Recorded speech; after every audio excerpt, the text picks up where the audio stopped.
You ever hear people on the news talking about the economy and just kind of wonder, what does that even mean? Is it healthy? Is it sick? Well, that's what we're going to figure out. We're going to give the economy its very own health checkup. So, how do we actually do that? Think of it like this: the economy is our patient, and economists, well, they're the doctors. Now, they can't exactly ask the economy, how are you feeling? So instead, they have to check its vital signs to figure out what's really going on. And that's exactly what we're about to do together. We're going to check three of the most important vital signs out there: the economy's overall growth, its temperature, and its pulse. Ready? Let's dive in.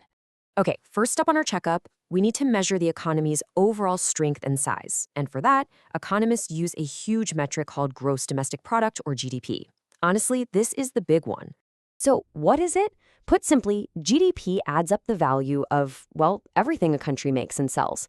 That car you just bought? It's in there. The haircut you got last week? That's in there too. Even your morning coffee. It all gets counted. So a rising GDP usually means the economy is growing, and that's generally seen as a pretty good thing. But here's where we need to pause and ask a really important question. Just because the total economic pie is getting bigger, does that automatically mean everyone's life is getting better? As it turns out, GDP has some pretty serious blind spots. For starters, GDP has no idea how all that money is being shared. It could all be going to the top 1%. It also completely ignores all the unpaid work people do, like taking care of kids or family members. And it doesn't subtract the bad stuff like pollution or tell you if the jobs being created are actually, good jobs. And just to give you a sense of how huge one of those blind spots is, look at this number: 1.3 trillion pounds. That's what experts estimate the value of unpaid work is in the UK alone. It's a massive part of our economic reality that GDP just doesn't see. All right, on to our next vital sign, the economy's temperature. We measure this using something called inflation. And just like with a person, right, a really high fever is bad, but being too cold isn't great either. You want the economy to be running at just the right temperature. Simply put, inflation is the reason your weekly grocery bill just seems to creep up and up over time. It measures how much the general cost of living is rising.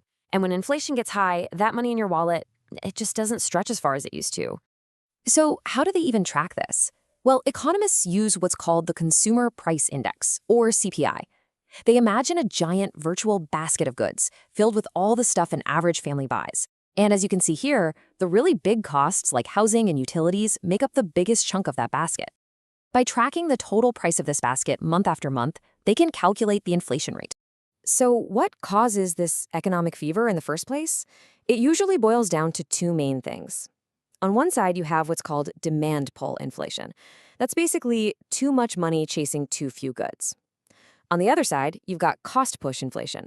That's when it just costs more for businesses to make stuff, and they have to pass those higher costs on to you and me. Okay, time for our third and final vital sign, the workforce pulse. We measure this with the unemployment rate.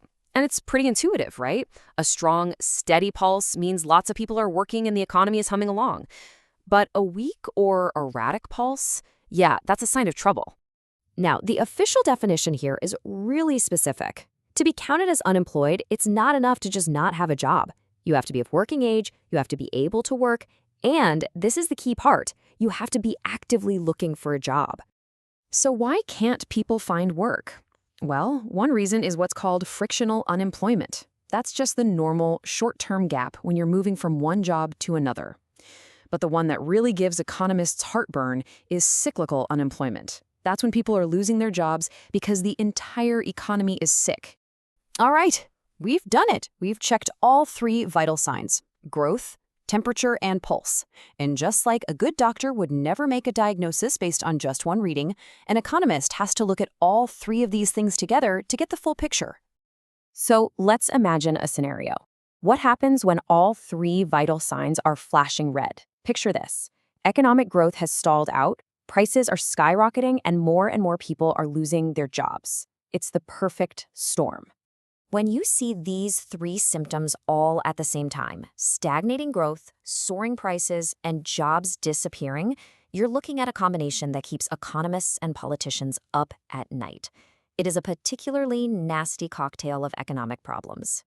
And this scary condition has a name. It's one of the toughest economic sicknesses to treat. The dreaded diagnosis is stagflation. Stagflation is really the worst of both worlds. You get the stag from a stagnant, shrinking economy, and the flation from painful, high inflation. And what makes it so tough to fix is that the usual medicine for fighting inflation, like raising interest rates, can actually make unemployment even worse. And the fix for unemployment can make inflation worse. It's a real catch-22. So there you have it. GDP, inflation, and unemployment. The three key vital signs for checking the economy's health. Now that you know what to look for, you can start to make your own diagnosis. The next time you hear someone talking about the economy, you'll know exactly what's going on under the hood.